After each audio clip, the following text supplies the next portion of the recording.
എവിടെ പോണളിയാ?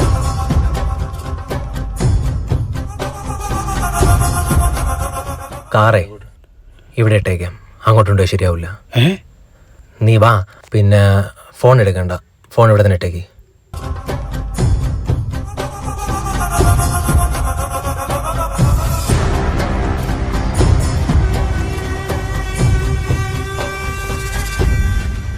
ഒരു 200 ഇത് തരാൻ പറ്റുമോ?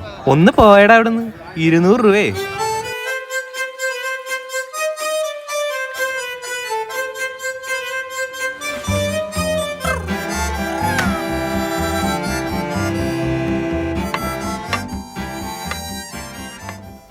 ഒന്ന് തന്നെ ഇതിനാണ് നീ ഇത്ര ബിൽഡപ്പ് കൊടുത്തു വന്നത്? ഈ മിങ്ങണ്ട, 200 രൂപയാണ്. നിന്റെ ഐഫോൺ പിടിച്ച ആ കാർ ചെന്നിറങ്ങെങ്കിലേ 1000 രൂപ കൊടുക്കേണ്ടി വന്നെ. മനസ്സിലായേ? ബുദ്ധി വേണടാ, ബുദ്ധി.